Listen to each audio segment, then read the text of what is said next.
15 years ago, my ex-husband cheated on me with his childhood friend and even had a child with her, leading to our divorce. After the divorce, I suffered harassment from his affair partner and was eventually forced to quit my job. When I was at my lowest, my current husband rescued me. We've built a happy family and live a peaceful life, but the happiness was short-lived. I unexpectedly ran into my ex-husband, who abandoned me 15 years ago. "You're still single, aren't you? No one would marry a woman who can't have kids," he said, smirking. "You still can't say anything but nasty comments, can you? Unlike someone, my son is adorable like his mother," he added, looking down on me with a smug smile. I retorted, "Oh, really? He's very cute indeed. Oh, I should introduce my kids to you too." As I introduced my son, my ex-husband's smile faded and he began to tremble. "My name is Emily Johnson. I'm 38 years old this year. I live with my 13-year-old son Kyle, my 11-year-old daughter Lily, and my husband of the same age, Mike." Kyle, a middle school freshman, is right in the middle of his rebellious phase. He's been quite mouthy lately, but when he really doesn't listen, Mike steps in and sets him straight. Lily, my daughter, loves makeup and clothes and is quite the fashionista. Being the youngest, she's very good at getting her way. My son Kyle, who adores his sister Lily, quickly panics and apologizes whenever she tells him, "If you're not nice to mom, I'll start disliking you." He hurriedly says, Sorry, look, I'll get along with mom, okay?" He's honest and always livens up the atmosphere. Though noisy, we live happily. But actually, I'm divorced, and this is my second marriage. I divorced due to my ex-husband's despicable betrayal. It was 15 years ago when I was in a senior-junior relationship with my ex-husband, John, in college. We were blessed and had a smooth sailing relationship as we had many mutual friends.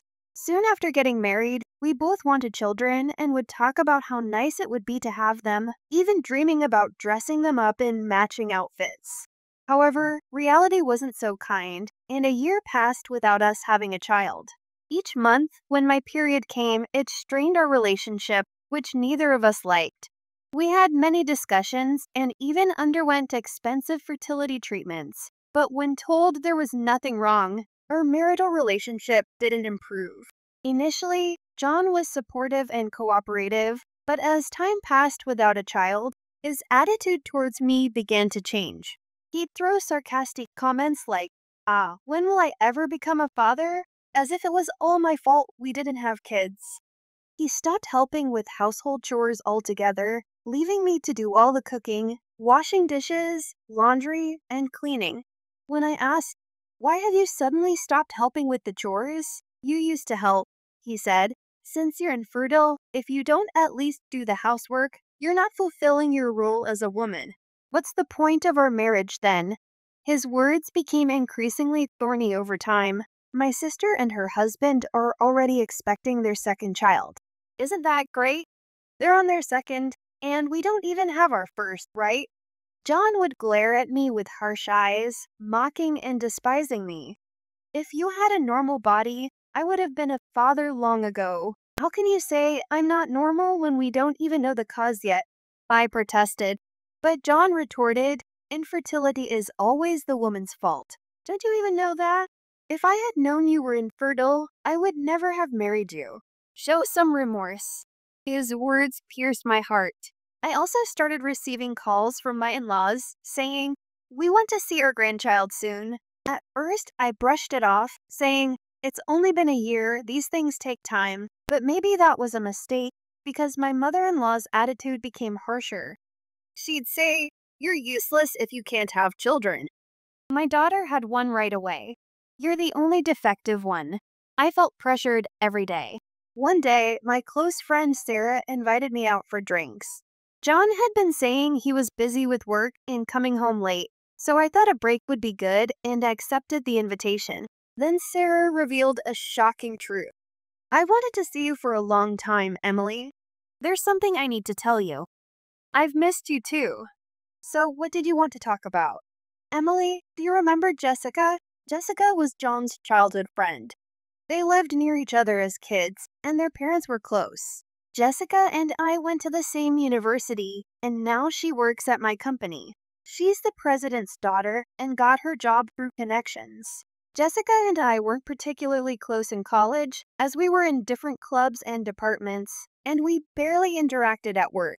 John once introduced me to her, saying, "She's my girlfriend, so be nice to her," but she glared at me, perhaps not wanting to lose her childhood friend. So, I thought she disliked me and kept my distance. Tall and beautiful, she was popular enough to be in beauty pageants in college and was somewhat of a celebrity in the company, being the president's beautiful daughter. Jessica, oh, John's childhood friend. Yeah, I know her. She's beautiful. We're at the same company, but we don't interact much. What about her? Well, it's hard to say, but I think, Emily, your husband John and Jessica are having an affair. What? I was shocked by Sarah's warning, feeling like I'd been struck by lightning. I saw them the other day. They were walking hand in hand, not like just friends. That can't be. You should check it out and call me if anything happens, okay? Thanks for telling me. I had a feeling that John was cheating. His attitude towards me was terrible, and he always came home late, claiming to be working overtime. On weekends, he'd say he was entertaining clients and wouldn't be home. I had a vague idea, but I pretended not to notice. That day, after parting ways with Sarah, I headed straight to a private investigator. The reason, of course, was to gather evidence of my husband's infidelity. It didn't take more than a week to gather evidence, but I myself wasn't ready to decide on divorce right away. No matter how terrible a husband he was the person I once vowed to spend my life with. I couldn't decide right away. A few days later, I returned home to find John, who usually came home late, sitting at the dining table. "Oh, you're home," he said. "Yeah, I thought you'd be late today as usual," I replied, trying to sound sarcastic on purpose. "Yeah, sorry about that. I need to talk to you," he said. Having heard about the affair from Sarah, I had a bad feeling. "I want a divorce," he stated bluntly. "What? So that's how it is?" I realized then that John wasn't just fooling around with Jessica, he was serious. "Jessica's pregnant, so I'm going to marry her." "Jessica? Your childhood friend? You said she was just a friend, and now she's pregnant?" "You were having an affair," I exclaimed. "Don't call it an affair. It makes me sound like a scumbag." "Can't be helped, right? Jessica can actually get pregnant, and she's beautiful. There's no reason for me to choose you over her." I was shocked by John's brazen attitude. He didn't think he was in the wrong at all. I was so stunned that I couldn't find the words to speak. Seeing me silent, John scoffed and said, "Even my mom kept nagging me to divorce you. She always liked Jessica more. She's beautiful, kind, and can have kids. My mom will be happy with this." In the end, my mother-in-law and husband had always preferred Jessica. I was so sad that tears started to flow. "Well, I've packed my things, and I need to leave for the sake of the child that's about to be born," John said, and then he left the house. I didn't have the energy to stop him.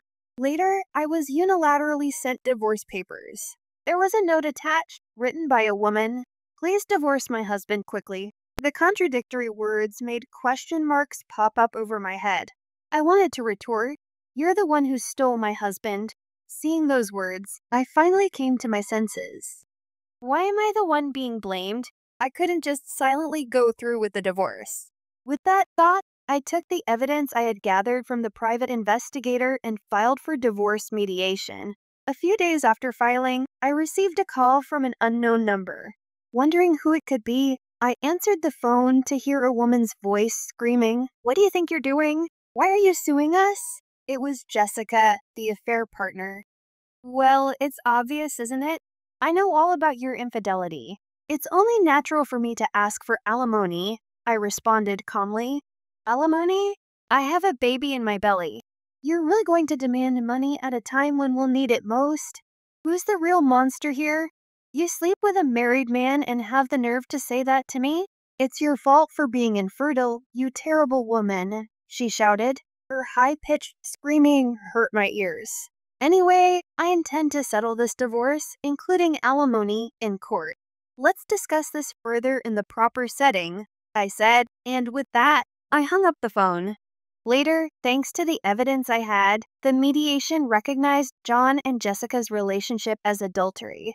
John, unhappy with this, tried to blame my infertility, but it was dismissed as unreasonable since no test results had confirmed me as the cause. Within just a year of marriage, I received $4,000 in alimony from John and $20,000 from Jessica, both paid in one lump sum. I didn't want a prolonged, messy payment schedule or a lingering connection to them. This is how our divorce was finalized. However, my suffering didn't end there.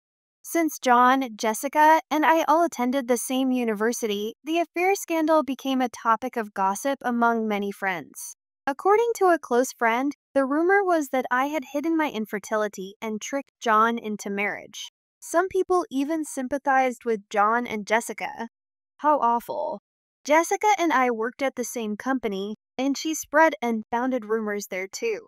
Everyone sided with Jessica, who's a beauty and the boss's daughter. She tearfully played the victim, saying, "Emily is such a terrible person, taking money from us for alimony when we're about to have a child, even though she hid her infertility." At first, I tried to ignore it, but being the boss's daughter, Jessica got preferential treatment. My boss would scold me, "Don't be mean to Jessica," and despite my hard work, I was progressively left out of major projects. Eventually, I was mentally cornered and chose to resign. While I was looking for a new job, I received a headhunting offer from another company. They said, "We need someone as diligent and talented as you." At my new job, I was amazed at how freely I could work. My new boss paid close attention to each employee. There was none of that favoritism or nepotism like at my previous company. I found myself drawn to this wonderful boss. That's how I met my current husband, Mike. When I was at my lowest, after a terrible split from my ex-husband, he kindly supported me. After several dinners together, we started talking, not just about work, but about our personal lives too, and our relationship developed. Things went well between us, and thankfully, Mike proposed to me. However, having been rejected by my ex-husband for infertility, I had many fears about marriage and confessed to Mike that I might be infertile. Then, looking at me earnestly, Mike said, "Of course, I'd be happy if we could have a child together in the future, but the most important thing is that I love you, Emily. You're important to me, so even if we can't have children, I will always be by your side." He hugged me gently. I was so happy.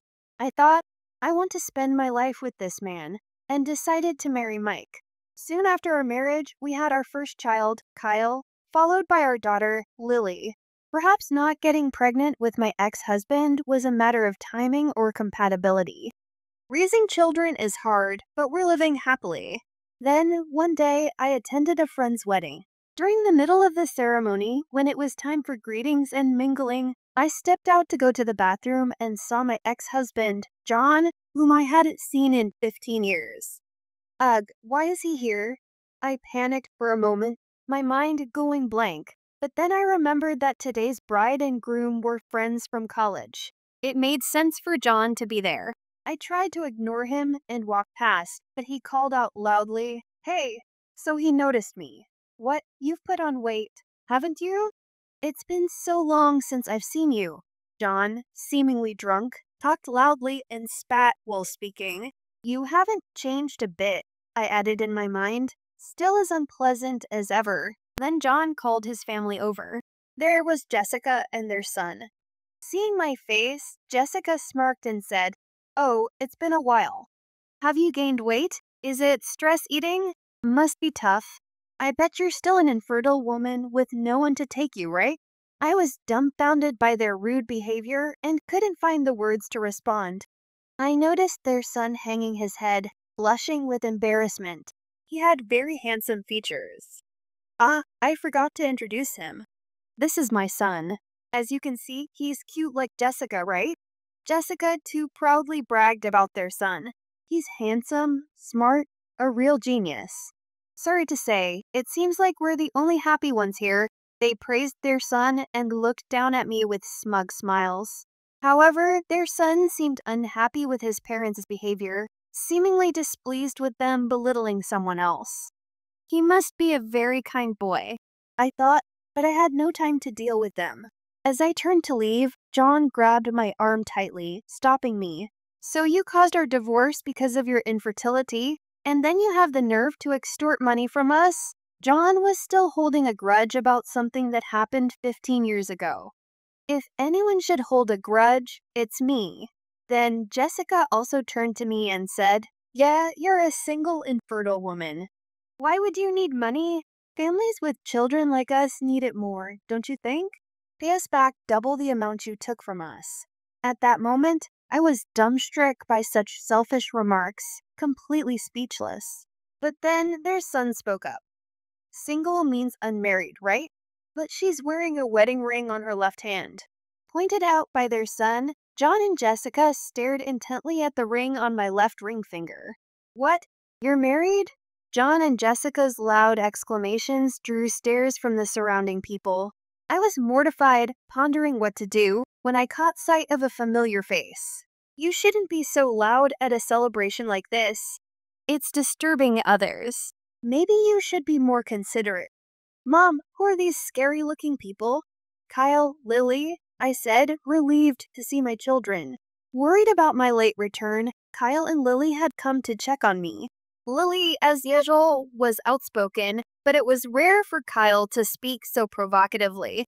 "Mom, you're late coming back." "Mom, you have kids?" John stammered.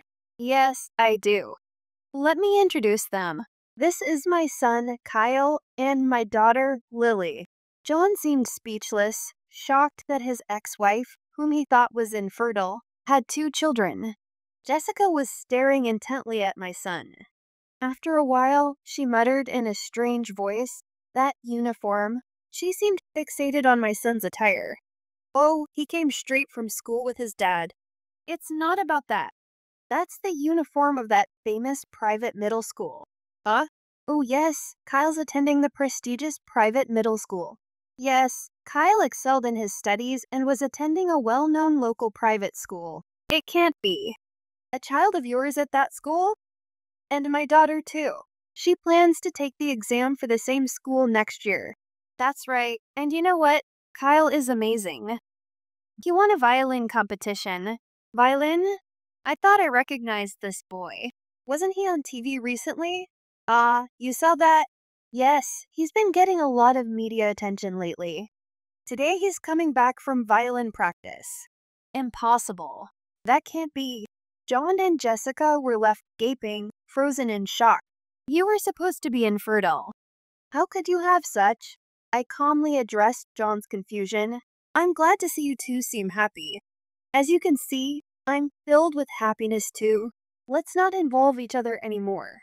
We have nothing to do with each other now." As I was about to leave with my children, my husband, Mike, appeared. "Hey, what's going on here? The main event is about to start again."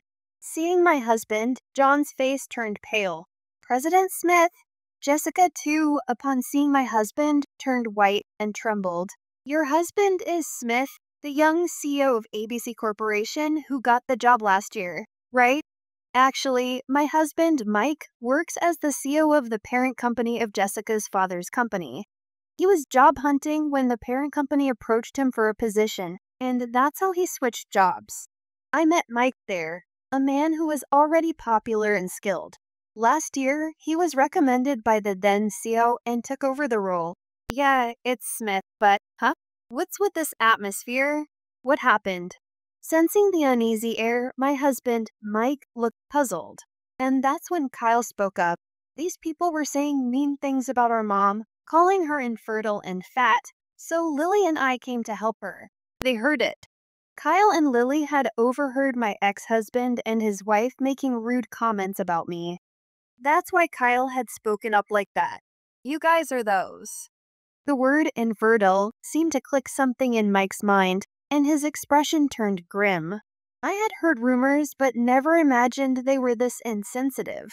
John suddenly started to defend himself to Mike.